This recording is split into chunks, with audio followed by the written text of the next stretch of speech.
কিরে ভয় পাইছিস?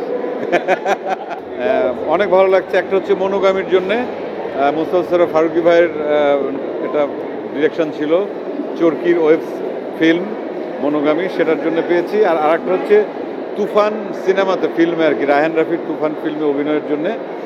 এই দুটো আর কি পেলাম আর কি আজকে, খুব ভালো লাগছে। আর অনেক দিন পরে এরকম একটা অ্যাওয়ার্ড অনুষ্ঠানে আসলাম। বাইফাকে অনেক অনেক ধন্যবাদ জানাই, কৃতজ্ঞতা জানাই।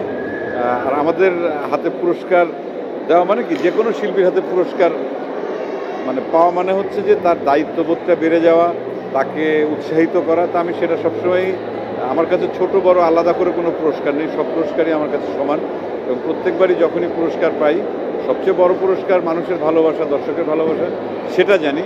কিন্তু এই পদকগুলোও যখন হাতে পাই, আলাদা দায়বদ্ধতা কাজ করে এবং মনে হয় যে আমি তো দর্শকের জন্য কাজ করি, আজীবন আমৃত্যুর জন্য দর্শকের জন্য ভালো ভালো কাজ করে যেতে পারি, যাতে দর্শকের ভালোবাসাটা পাই। তুফান ভয় পাবে?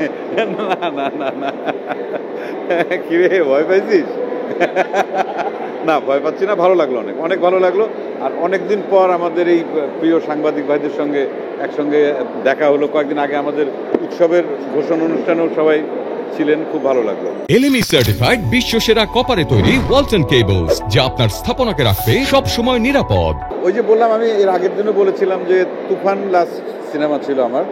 তখন মেইন ক্যারেক্টার তো আমার ব্রাদার শাকিব খান। আমি একটা ছোট্ট চরিত্রে অভিনয় করেছিলাম।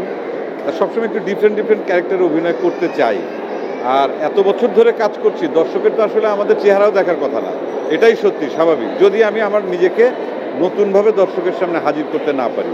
এটা একজন আর্টিস্টের দায়িত্ব, যিনি অভিনয় করেন, প্রত্যেকটা অভিনেতা অভিনেত্রীর দায়িত্ব যে নতুন রূপে, নতুন চরিত্রে দর্শকের সামনে নিজেকে হাজির করা, না হলে পরে কেন দেখবে। তা সেজন্য আমি মাঝে মধ্যে একটু গ্যাপ নেই, নতুন চরিত্রের জন্য প্রস্তুতি নেই। তারপর যদি মনে হয় হ্যাঁ এই চরিত্রটি দর্শক গ্রহণ করতে পারেন, তাহলে পরে সেই চরিত্রে অভিনয় করি। তা যেমন উৎসবেও করেছি, আশা করি দর্শক গ্রহণ করবেন বা পরবর্তীতে দর্শকের জন্য এভাবেই অপেক্ষা করব, ভালো কিছু নিয়ে আসার চেষ্টা করব।